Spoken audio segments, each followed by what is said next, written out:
এই যে নারী নীতি সংস্কার কমিশন, আমার কাছে আশ্চর্য মনে হচ্ছে যে বিগত 53 বছর স্বাধীনতার পরে নাস্তিকেরা এবং বিশেষ করে ইসলাম বিদ্বেষী চক্ররা আমাদের দেশকে অস্থিতিশীল করার যে হীন চক্রান্ত বিভিন্ন সময় করেছে, আল্লাহর রহমতে কখনো বাস্তবায়ন হয় নাই। আজকে বর্তমানে অন্তর্বর্তীকালী সরকার তার মাধ্যমে বা তাদের মাধ্যমে এই হীন চিন্তা বাস্তবায়ন করবে।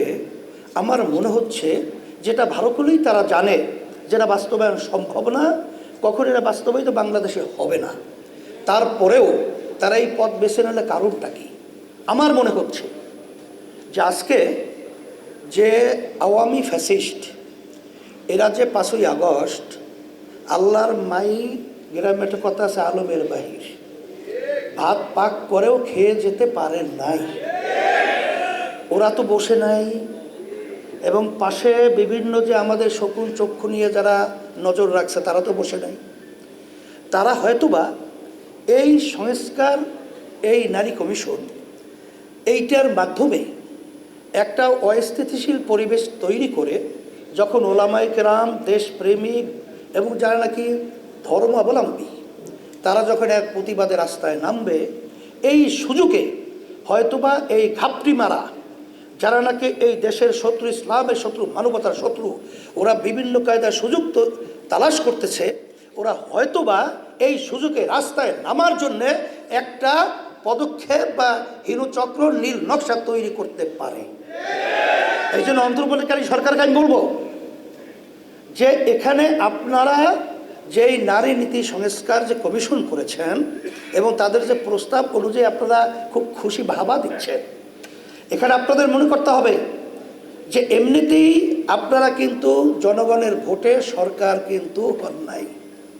আপনারা কিন্তু দেশ পরিচালনা জনগণের ভোটের মাধ্যমে কিন্তু দেশ পরিচালনা করছেন না। এখানে হাজার হাজার মায়ের কোল খালি হয়েছে, বহু সন্তানদের চক্ষু হারিয়েছে, হাজার হাজার মায়ের সন্তানরা পঙ্গু হয়েছে। এর ফসল হলে আপনারা, আর সেখানে আপনাদেরকে সুন্দরভাবে দেশ পরিচালনা করতে দেবে, এটা আপনারা বুঝেন না। আমরা তো সবসময় আপনাদের সহযোগিতায় ছিলাম, এখনও আছি, কিন্তু আমাদেরকে রাস্তায় নামিয়ে আপনাদের মুখামুখি দাঁড় করে ওই ফ্যাসিস্ট এবং ঘাপটি মারা শত্রুরা যেন সুযোগ না নিতে পারে, এটা আপনাদের মাথায় রাখার জন্যে আমরা বিশেষ করে অনুরোধ করছি। এরপরেও যদি আপনারা সামনে পা বাড়াতে চান, পরিষ্কার মেসেজ, আল্লাহর রহমতে যারা নাকি বিভিন্ন সময়ে ফেরাউনি ভূমিকায় ছিল, তারাও কিন্তু তাদের ফেরাউনি ভূমিকা বাস্তবায়ন বাংলার জমিনে করতে পারে নাই।